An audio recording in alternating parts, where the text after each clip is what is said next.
who wants to end the Russia-Ukraine war and who doesn't. Now, you may think, and in fact, if you've been listening to Western media, you believe that it's definitely those darn Russians that don't want to end the war, and the Europeans only want a just and lasting peace and are willing to do whatever it takes to get it done.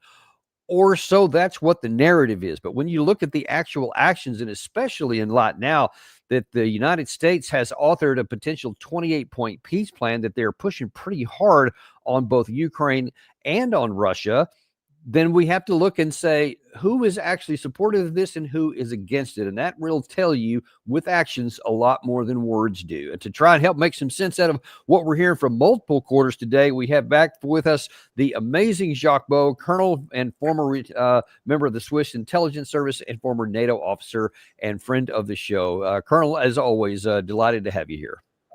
As always, thank you very much for inviting me. Happy to be with the show again.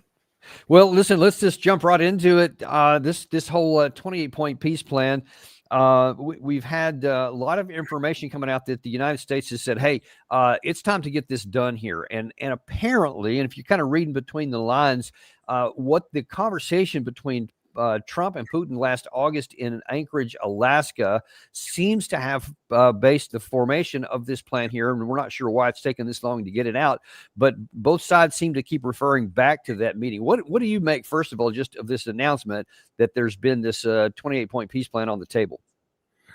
Well, it was kind of a surprise because we knew that you had this discussion in Anchorage between Putin and Trump, that something was decided there.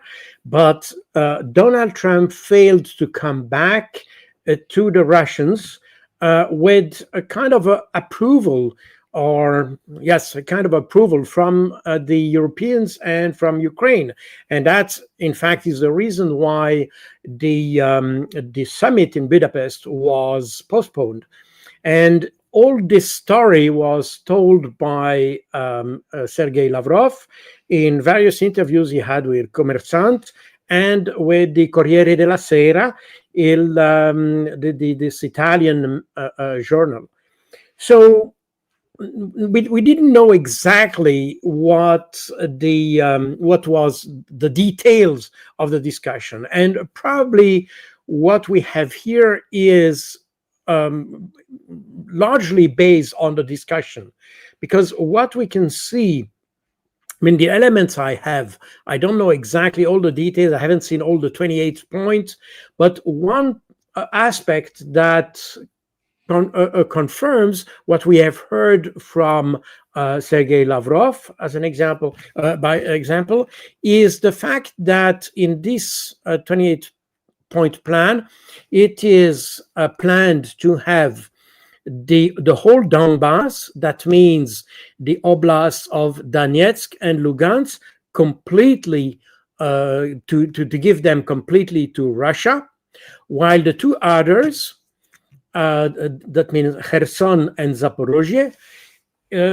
unlike what Vladimir Putin asked for as a condition in June 2024, these oblasts will not be in totality recognized as Russian. They will be recognized up to the front line, the combat line, meaning that it is kind of a compromise between the Kellogg plan that asked for a delineation on the combat line, and the requirement of Vladimir Putin that asks for a delineation on the political border of those oblasts. So for the Donetsk, it works. These are the political borders, while on the two others, it's the combat front line that makes the delineation. So this is kind of a compromise. But there are other aspects that I can understand may trigger the opposition of the Europeans and of Ukraine. This is the fact that these territories are recognized as Russian, first of all. I mean, the Donbass and part of the oblast of Kherson and Zaporizhzhia, and that Ukraine will be de jure, that means legally considered as part of the Russian Federation, which is in contradiction to what we have heard so far from in the West, that nobody wanted to recognize the annexation of the peninsula that happened in 2014. Now, so these are the few elements. There are some others. I think another point, for instance, is that the request for the NATO membership would be abandoned. But that is not really a surprise, because in fact we have heard from the State Department, both Biden and Trump's State Department, I mean Blinken and Rubio now. We have heard that from Biden at that time, but also from Donald Trump, that there was no question. I mean, the Ukraine would not be member of NATO. And you may remember, I've mentioned that many times, but as early as March 2022, Zelensky himself, in an interview to CNN, said that when he asked Biden whether or not Ukraine would be member of NATO, Biden responded that no, he would not be member of NATO, but for the open publicly, they will say that the door is open. So right. Actually, more than just the door is open. At the Washington summit of the NATO under Biden's last term in office, they outright said it's inevitable. They are going to come in. And one has to wonder, what is the value? What is the intent of saying one thing behind the scenes that is self-evident, everybody knows it's true, and then keep saying this other one out in the public? Why the contradictory messages that aren't ever going to be resolved? Well, that's exactly the problem. I mean, we have here a narrative that, in fact, was more or less designed to tackle the Russians, because everybody knew it was not possible. By the way, on the several NATO summits that happened, well, they confirmed that Ukraine would be member of NATO.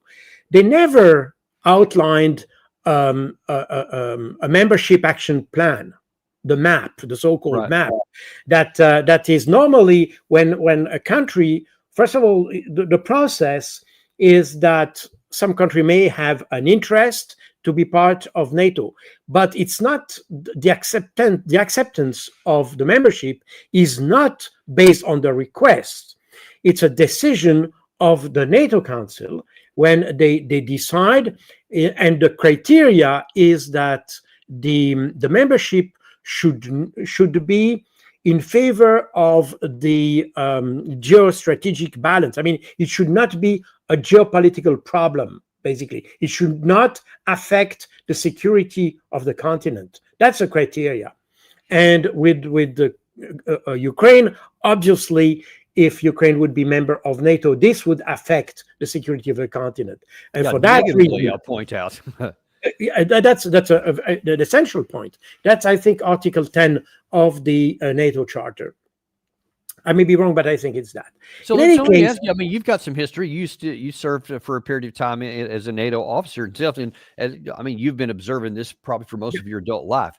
There seems to have been a shift to me that from a real politics where we used to at least come close to telling the truth, or at least saying things out loud that were relatively obviously true also behind the scenes, to the point to where now it's just night and day difference. It's just almost light and dark about what we believe in private and what we say in public. Why do you suppose it is, and how have you seen that transition?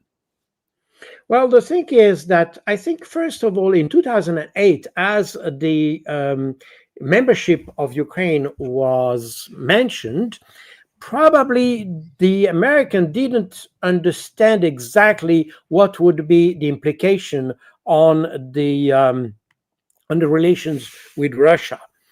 Or better said, they underestimated the impact of that.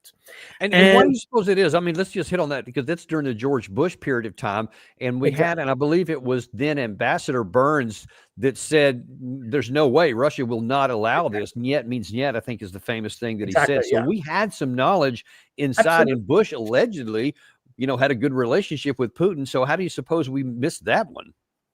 Well, but remember that was the time where George Bush and all his predecessor, by the way, they had this kind of this mentality of the Wolfowitz doctrine. I mean that the U.S. should be the leading country in the world, and they decide. It's up to the U.S., not to the others to decide. It's more or less this kind of mood, and therefore they would not be intimidated by some negative reaction from Russia, especially that in 2008 Russia was still kind of had a weak economy. It was recovering from the Yeltsin years. It was still in a build-up phase, but it was not. It didn't achieve what it has done since then. So, meaning that Russia was not considered as the superpower it used to be during the Cold War. Therefore, there was no real challenge in saying, well, the US decides or the West decides, and Russia must simply obey. That was a little bit the idea. What a catastrophic decision that really was, because that set in motion a lot of the things that are playing out right now. And let's get back to this 28-point peace plan. The Wall Street Journal is reporting an interesting fact here. Gary, if you could put that full screen up. One thing that's important here, I'm going to tell you why just in a second. The Trump administration has drafted, the Trump administration, not Russia, not Ukraine, not Europe. The Trump administration has drafted this peace plan that calls for Ukraine to make major territorial concessions to Russia and drop demands for peacekeeping force to deter future attacks by Moscow. But the blueprint, which was worked out by Rubio, Witkoff, and Jared Kushner in consultation with the Kremlin confidant Kirill Dmitriev, is likely to run into strong opposition in Kiev and from European governments. As it turns out, it's a lot stronger, and it came really quickly. Here was, I believe it was earlier today, Kaja Kallas just flat out rejects this proposal.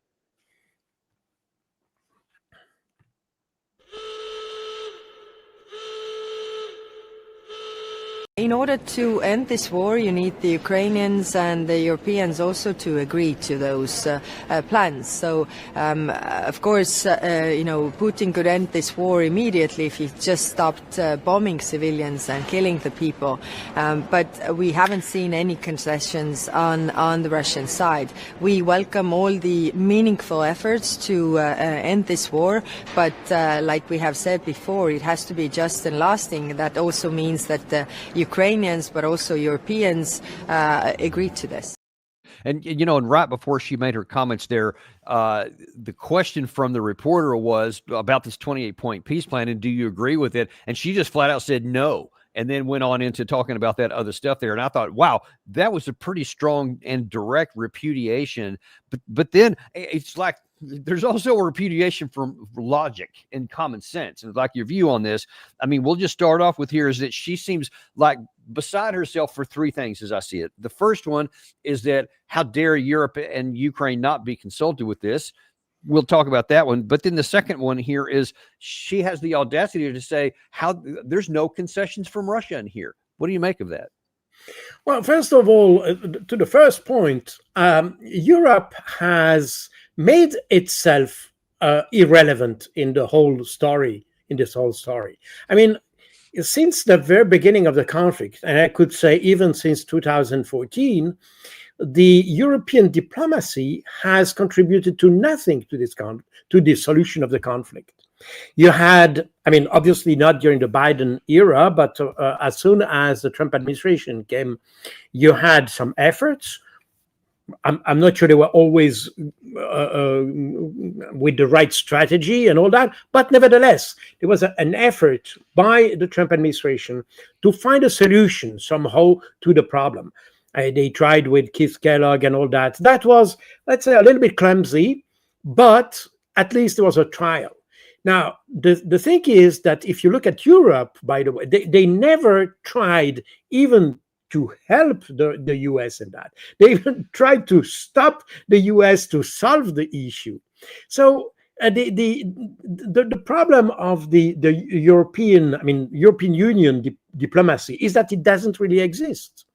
I mean, you have Kaja Kallas, And every time she opens her mouth, it's about Russia. It's Russia, Russia, Russia. And about She goes, confrontation, and never this is about always that. diplomacy. I mean, she goes to China to discuss. I mean, there are many issues that could be discussed between Europe and China, but no, the main topic is Russia. So it's kind of an obsession, and you can hear that from other leaders. I mean, Emmanuel Macron, Keir Starmer, Mr. Stubb from Finland, and all that. I mean, and not even mentioning the Baltic state. I mean, it's all about Russia, period. They don't even care what's happening in Ukraine, by the way. They just want to harm or to defeat Russia. They don't even know how. They don't even know by which mean they can defeat Russia, but they won't defeat Russia. So it's kind of a stupid, really, approach, because I don't find any more polite words to define this, because they never made any attempt to provide some diplomatic support to Ukraine, for instance. Well, and in fact, she, in that same conversation there, she did offer what she claims was one thing that they tried to offer, and that was to offer Russia an unconditional ceasefire. Of course, for any plan to work, it needs Ukrainians and Europeans on board. So this is very clear. Also, we have to understand that in this war, there is one aggressor and one victim. So we haven't heard of any concessions on the Russian side. I mean, if Russia really wanted peace, it could have, agreed to unconditional ceasefire already some time ago. Yeah, so I mean, that shows that Russia doesn't want peace because they didn't take our terms that would be beneficial to us and detrimental to them. So what's wrong with that? Well, you may remember that the idea of an unconditional ceasefire was mentioned in the Oval Office by Friedrich Merz during this meeting with Zelensky. I think it was the 18th of August or so. And where you had all the European leaders and Ursula von der Leyen. And Friedrich Merz mentioned the unconditional ceasefire. And Donald Trump said no, because he thought, and that was just after the meeting he had with Putin in Anchorage, and I think Putin probably managed to convince him that if you want to have a sustainable solution for this conflict, you cannot go with an unconditional ceasefire first. You have to go through a peace process. And in that peace process, you may have a ceasefire, but first of all, you have to define the process. And in fact, that's exactly what the Russians have proposed in the memorandum they provided to the Ukrainian delegation in March this year in Istanbul. And that was a constant approach of the Russians. By the way, that's also what Vladimir Putin said in June 2024, when he said there are two preconditions for negotiation: that the withdrawal of all Ukrainian forces from the 4 oblasts that we mentioned before, and Ukraine should abandon its request to be member of NATO. Once Ukraine has done that, then we can enter immediately into a ceasefire and enter a peace negotiation process. So that's exactly what Putin said. And I think Donald Trump understood that, in fact, because the Russia is, in fact, leading on the ground, because this is is winning on the ground, then the only solution is to go through this process, which doesn't exclude any negotiation, which doesn't exclude any a ceasefire. But this ceasefire must not hang in the air. It must be a ceasefire that is bound to a peace process, and that should lead to an agreement, and this agreement is signed by both parties. Remember that in March 2022, Zelensky proposed such measures, and in fact, a lot of measures that are in the various points I know from this 28 points plan. These were items that were already presented by Zelensky, like the neutrality of Ukraine, like the fact that Ukraine would have a reduced armed force, like the fact that there would be no foreign troops on Ukrainian territory. All that was already in the proposition that Zelensky proposed to the Russians in March 2022. So there's nothing really new. And what is new, obviously, is the fact that in March 2022, the Russians accepted to withdraw all their forces from Ukraine. But today, things have changed. Zelensky has withdrawn his project on the request of upon request of the Europeans. So the Russians have said, well, you withdrew your proposal, so now we continue the war. Now don't go back to what you just refused last time, and therefore now we are where we are.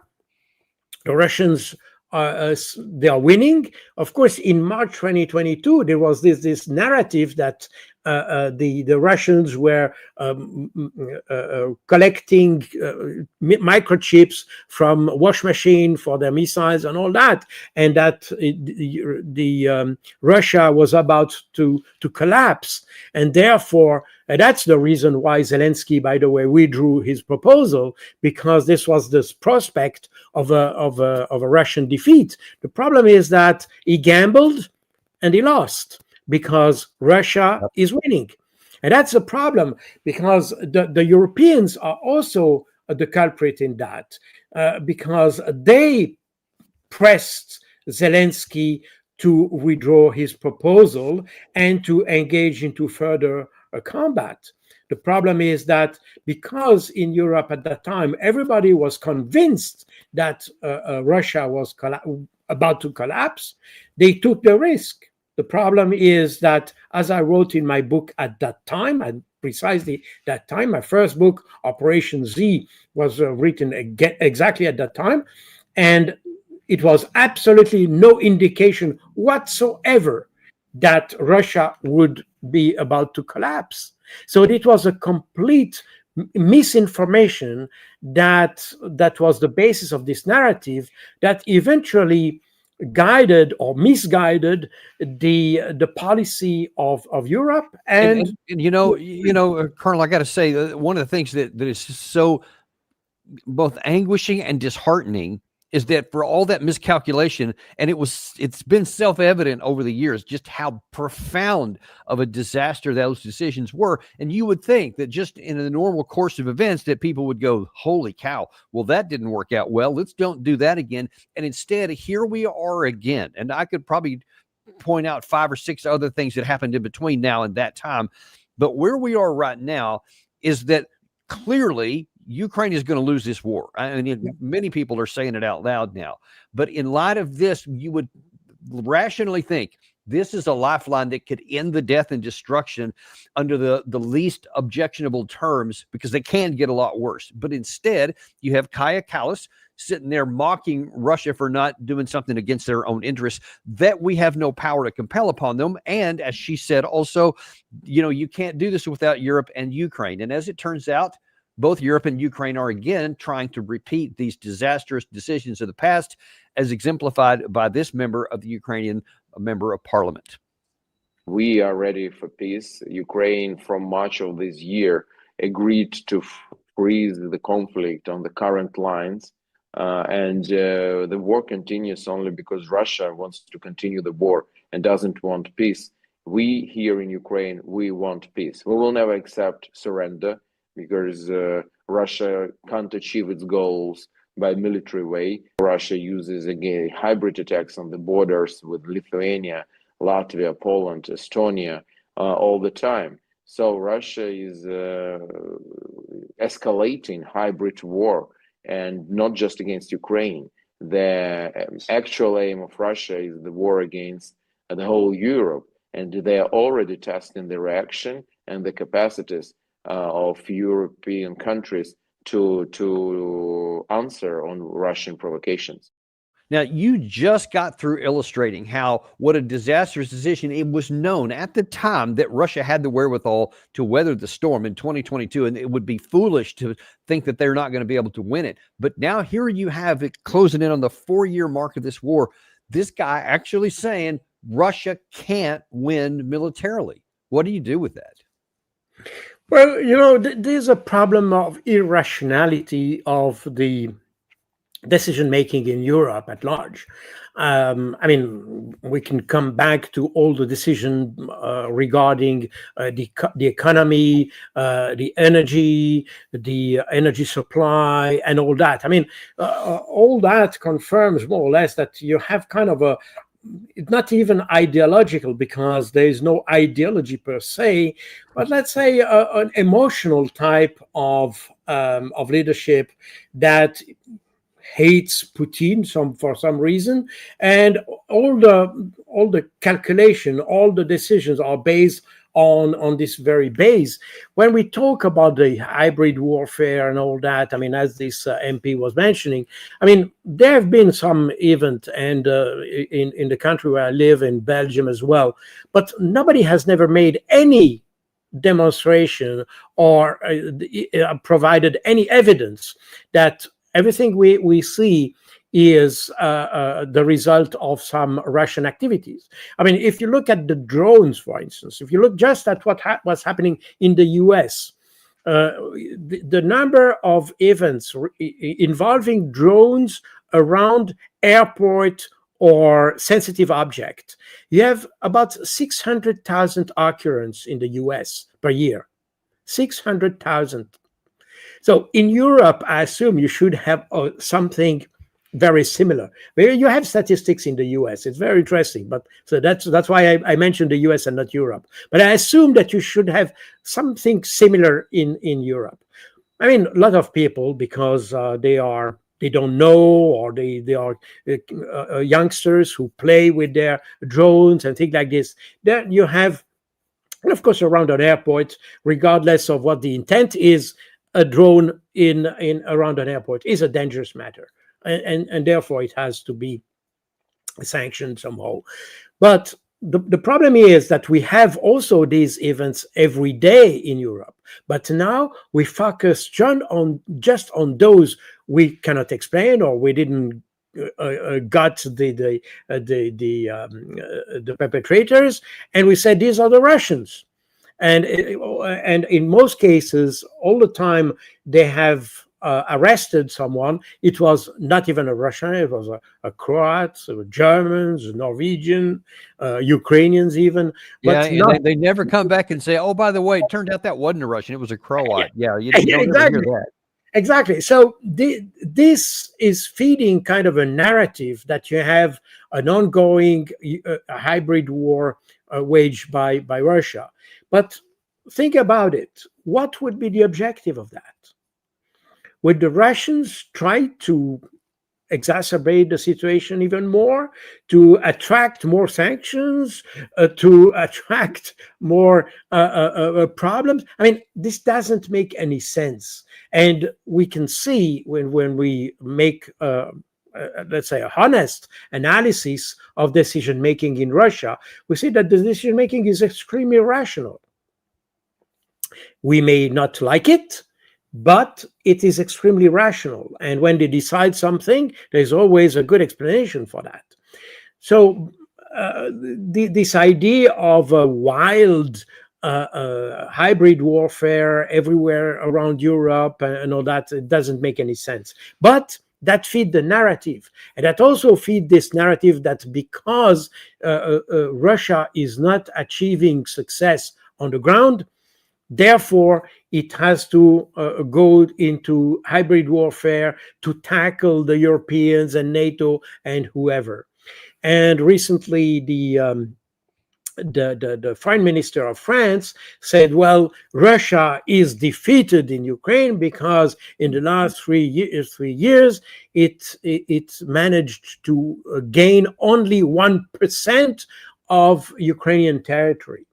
Again, we are in this kind of metrics where we measure the success in square kilometers. And if you look at the data. I mean, I look at the data provided by War Tears, which is an Ukrainian NGO that makes some calculation. Again, it's calculated, so we have to be very careful with those figures. But nevertheless, if we talk the number of casualties registered or computed by War Tears in the last 3 years, I mean, during the time Russia gained those 1% of the Ukraine territory, you have almost 600,000 Ukrainians who died. And remember, right now, I mean, not even on top of that, you also have the issue that in the last 2 months, especially, you've had an acceleration of territory gained by the Russians. According to Julian Rupka, it could be as much by the end of this month, depending on how things go, close to 900 to possibly 1,000 square kilometers this month alone, which would set an all-time record. So I agree. Speed. I agree, but remember, again, you define success when you compare the result to the stated objectives. And what was the objective? Was demilitarization. Demilitarization refers to a potential, not to territory, meaning that, and that's very much Clausewitzian, and the book on the Russian art of war is explicit on that the Russian military doctrine is based on the destruction of a potential. As Clausewitz said, you have to destroy the potential, the military potential. It's not territory that is the key aspect. Therefore, if you compare now the 1% that has been gained, and probably, as you rightly said, you have an acceleration so far. But again, this is not the main point.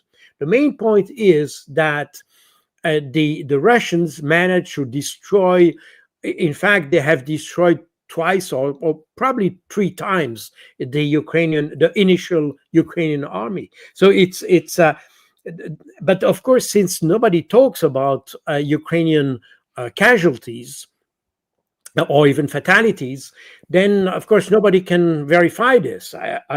Me neither, by the way. I'm just based on this the figures provided by War Tears, and they may be wrong. But again, this is just to highlight the difference between this 1% of territory that is used in the Western narrative and the number of casualties and fatalities. In fact, when I talk about 600 people, I'm talking about fatalities for Ukraine. Fatalities, not casualties.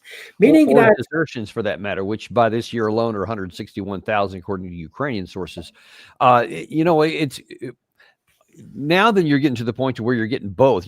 Because if you do destroy, and just for those who may not know, the logic behind the Russian strategic objectives is if you destroy the capacity, you're going to get the territory in one big blow. You don't have to take it piece by piece. And they're doing it in the air, they're doing it with the infrastructure, and they're doing it with the personnel. And I mean, and the economy for that matter. So it's a really across the board, and it's really starting to have an effect. Now, that brings us back into this potential for a peace plan, because there are those who recognize everything you just said, and they're looking on the ground and thinking this can't end well. And we are Kaya Kallas aside, or the Zelensky aside, who may want to keep going, they won't be able to because the numbers are what they are.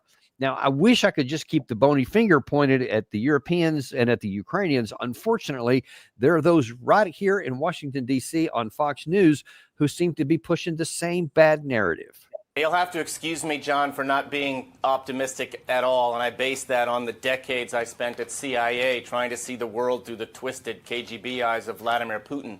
If past his prologue, he's trying to use negotiations to curry some favor with the United States, make it appear falsely that Russia's interested in a diplomatic solution to this war, when in fact Russia continues to rain down hell on Ukraine. Just last night, a massive drone and missile barrage in a residential area in Ukraine. The timing is important. We've got sanctions against Rosneft and Lukoil being implemented in about 3 days, and then the Senate has their secondary sanctions bill warmed up in the bullpen. The president said he's going to sign it. So that may also be something that Vladimir Putin is thinking about when he wants to try to run this KGB false operation, disinformation operation against us to make us think that he might be interested in negotiations? I mean, first of all, what do you talk about a false flag operation by the Russians? This is an American peace plan. As I put it on that headline at the very beginning here, it was formed by Secretary of State Witkoff and the president's son-in-law, Jared Kushner. So it's not a Russian misinformation. But I mean, he's still just basically, he probably could just be singing the same tune, second verse with Kaya Kallas. How can we make sense of this? Well, the problem is that, of course, first of all, the Europeans don't want to negotiate with Russia. That's the first point. They don't want it. And the position of the Russians is very clear. And in fact, as I had said before, I mentioned the two conditions that Putin defined in June last year. These are conditions to start the process of negotiating, meaning that the Russians are not against negotiation, but they have set conditions to start the process. And those two conditions I said is the withdrawal from oblast and the abandon of the NATO membership. These are the two conditions. And since the Europeans make every effort to prevent Zelensky to comply with those two conditions, well, we have no negotiation. The problem is that Putin can afford this because he's winning on the battlefield. Therefore, he said, well, I set the conditions. You know them. I'm winning on the battlefield. If you don't comply with my conditions, I continue to move ahead. And that means that the longer you wait, the smaller Ukraine will become. And that's exactly the situation where we are. The problem is that, again, the Europeans don't want any negotiation. Remember when we had the first attempt from the Trump administration to have this contact in Istanbul in February, March 2020, this year, 2025. The Europeans made every effort to say Zelensky that he should not go into any negotiation with Russia, that any negotiation between the US and Russia would not be accepted by Europe, and therefore there would be no process. Basically, they were against any process, and we are back to what I said before, that the European Union made virtually no effort whatsoever to engage into some kind of political solution for the conflict.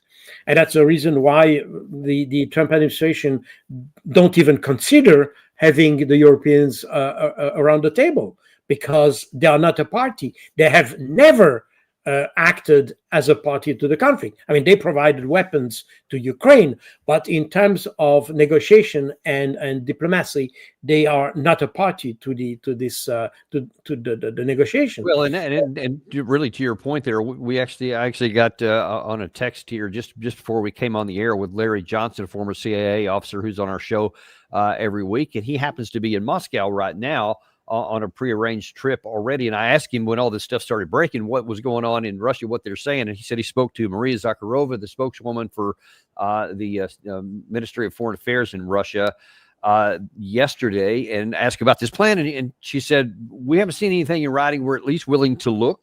We're going to consider it, but our core issues and core requirements remain the same. He spoke to General Aludinov this morning, which is the guy that was responsible for driving the Ukrainians out of Kursk area earlier this year. And he said, listen, it's a non-starter to ask us to give away Zaporizhzhia and the Kherson area.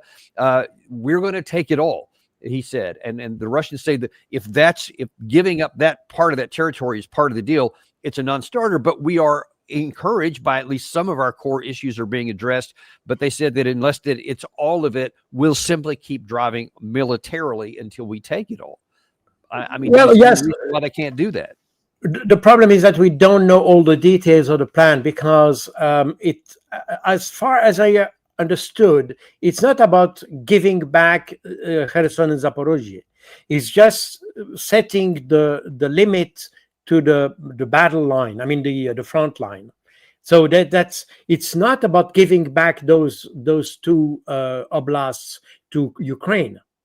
It's just that instead of having the two oblasts according to their political borders, the idea is to take the front line as a border. It's in essence, as I said before, it's a compromise between what Putin asked and the Kellogg plan. Kellogg plan was to make the delineation on the front line, and so for the Donbass, okay, they have the political borders are considered, but for the two southern oblasts, then that would be the front line. So again, I don't know exactly whether those people in Russia, when Johnson asked if they knew all the details of that.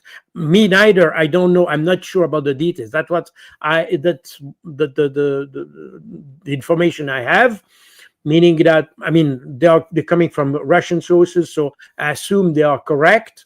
But again, there are still some doubt on it. In any case, the idea of having the two southern oblasts delineated by the front line and not the political border, this is something that apparently had been discussed in Anchorage between Vladimir Putin and Trump, and that's the compromise Putin was ready to consider and to engage into a negotiation. That's the level of information I have. Again, I'm not saying that I know everything, and maybe the information I have is wrong, but it would make some sense to find kind of a compromise between the two. But let me ask you the question, though, from the Russian perspective. I mean, I can see an argument that why should they compromise on anything? If they say they want these lines, and they said, according to June 14, 2024 lines that Putin designated, it was all of the administrative borders, so to include Kherson and Zaporizhzhia. So why should they compromise on anything when they have the power to continue to compel it? This is the Russian position. It's hard for me to argue against it. No, absolutely. No, you are correct. Now, you have also to consider that in Russia itself, people start to be tired about the conflict. And that's a reality. If you look at the polls made by the Levada Center, you see that there is kind of a fatigue in the population about this. And that might be an aspect that is considered by Vladimir Putin. I don't know. And basically, you're right. Since they are winning, there is no real incentive for the Russians to make any concession to the Ukrainians. On the other hand, the idea that the fighting would continue without any prospect of ending soon might be also something that the Russian may say, okay, of course, we are winning, but on the other hand, we don't want to fight indefinitely. If we can find a compromise that helps the Ukrainian to make a decision to stop fighting, we are ready to do that. Again, let me ask you one more thing here in the amount of time we have left here. One thing not included in the 28-point peace plan, at least what's been reported, and like you, we haven't seen the actual 28 points. We've only seen them characterized. But one thing that's not even mentioned in there is something that the Russians had listed back in June 2024 is a core requirement, and that is the denazification of the Ukraine side. Do you see Russia having a compromise to not include a denazification in any kind of a post-settlement? Well, we have to understand what denazification means.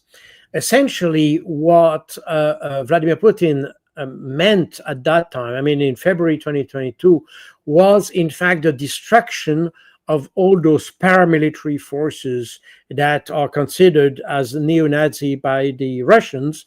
And these were the paramilitary forces that were used by the Kiev government to repress the demonstrations and those people who demonstrated against I mean, when they demonstrated to keep their rights, I mean, especially the language issue, and therefore, since the army was not ready to fight or to repress those demonstrations, the Kiev government established those ultra-nationalist, I mean, you can find the expression you want.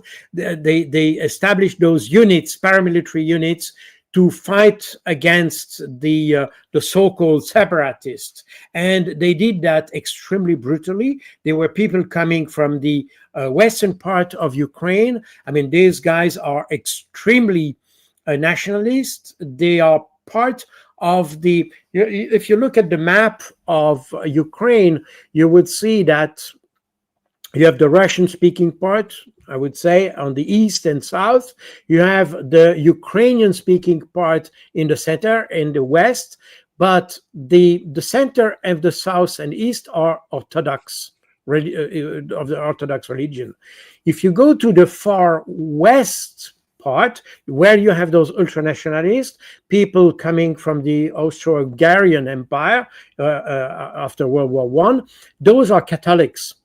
They don't have a lot of common.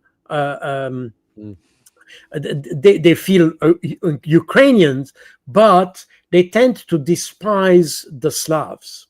Let's put it that way. And that's for that reason those paramilitaries were recruited in that region. And those did, I mean, they created the Azov Battalion, Pravi Sector, the OUN battalions and all that, which all originate from the western part, even during World War II. These are movements that were created during World War II as independentist movement. They, from time to time, cooperated with the Germans, sometimes not, sometimes yes. So it was a very complex history. That's what I explained in my book, Covert Wars in Ukraine, by the way. But basically, they were fundamentally against the Slavs and the Soviets. And for that reason, these were the guys who made the Maidan Revolution, in essence. And that's also something that I explain in my book. And these are the guys who made all the brutalities, including torture and all that, between 2014 and 2022. So denazification refers to the destruction of those units. And formally, I could say, I mean, there's still this idea of denazification.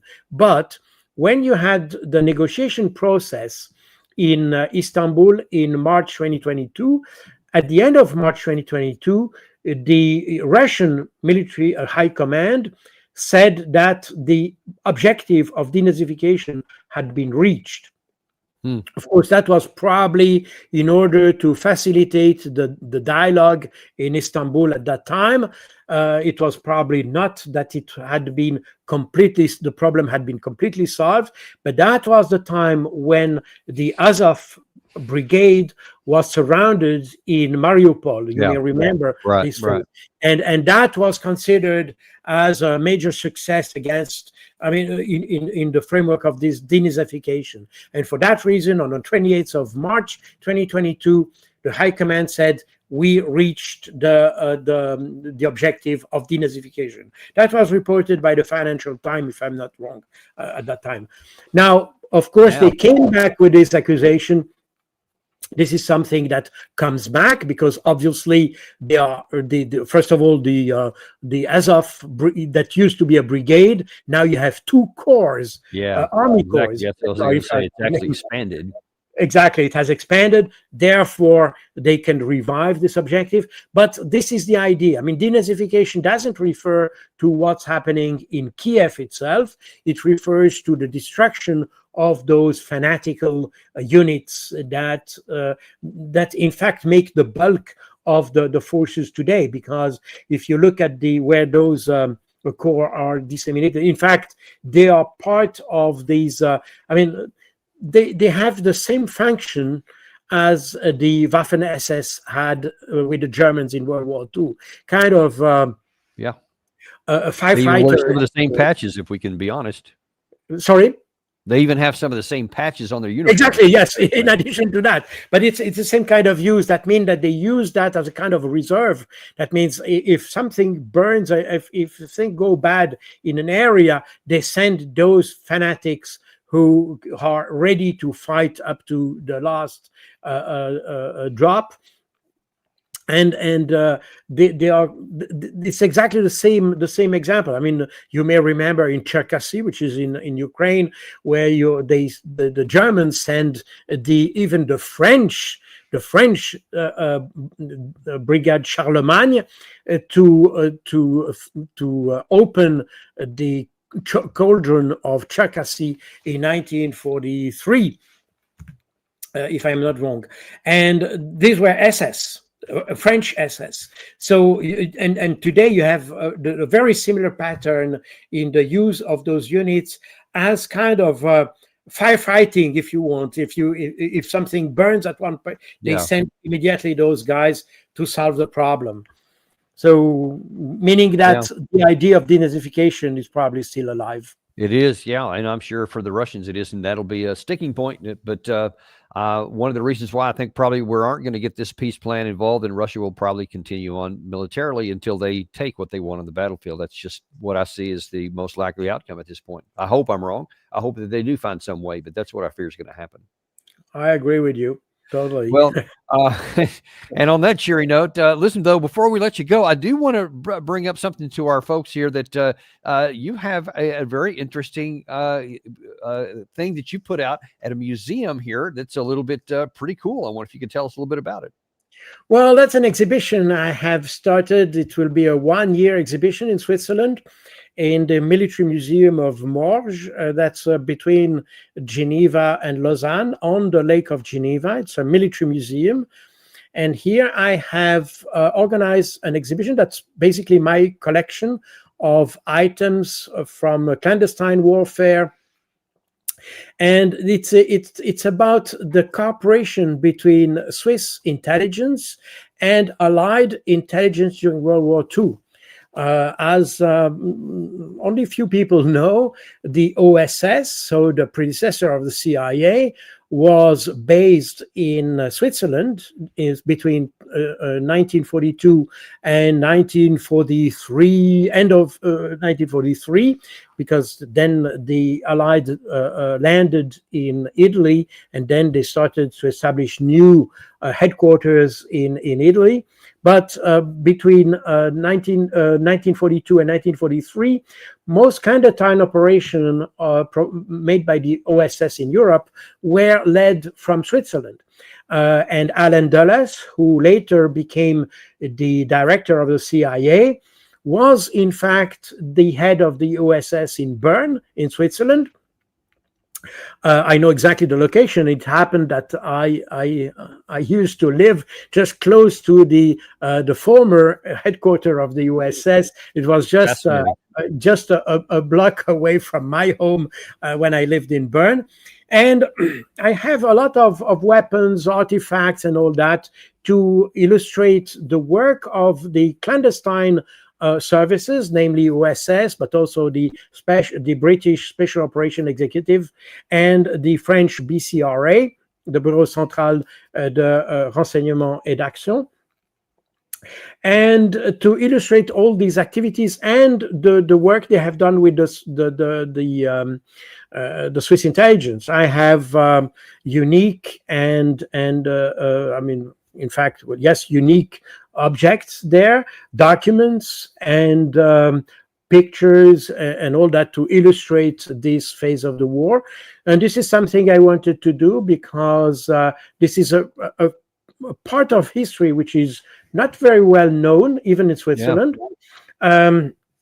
For instance, nobody knows that those, for instance, the Polish, we had the second Polish Rifle Division that was interned in Switzerland in 1940 as the Germans invaded France.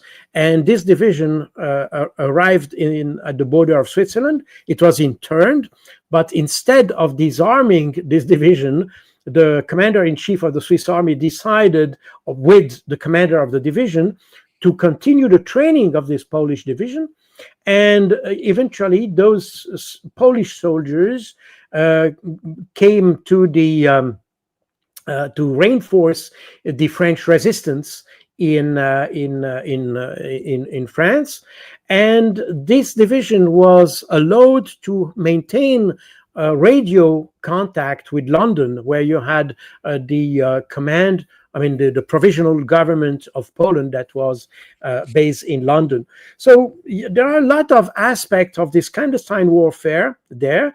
I have about 550 objects displayed there, including a few. You have seen one. This is where you have here an Enigma machine. This is a Swiss Enigma.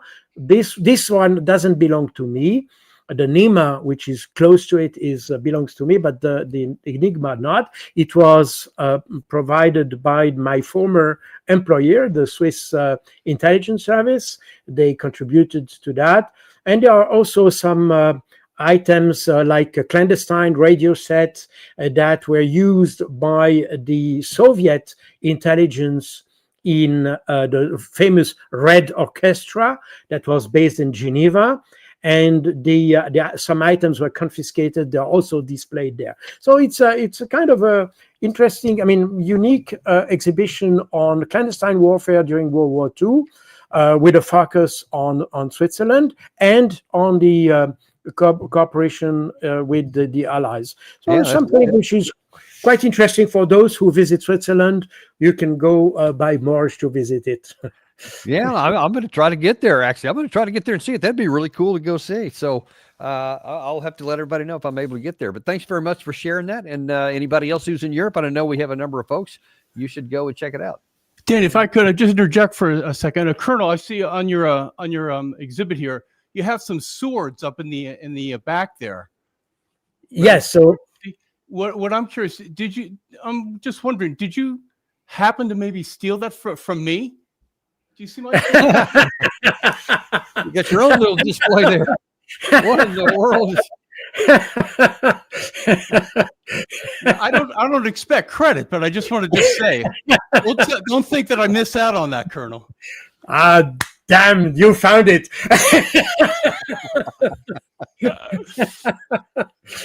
Oh boy. Very good. So glad to see you. Yeah. Didn't know that Gary had those OSS connections. Who knew? But you never know. Wilson, thanks very much for joining us today. This has been a fascinating episode, and capped off with an even more fascinating look at what people can go to Switzerland and see. So thank you so much for coming on today. We really appreciate it. Thank you. Thank you for having me in the show, and thank you for the advertising for the exhibition. Thank you. Always our pleasure. And thanks very much, folks. But we got more shows for you today. We're going to have Glenn Deason on the show here later on, and even something else that I'll leave that as a surprise. But we got plenty of things for you today, so be sure and check us out. See you next episode on the Daniel Davis Deep Dive.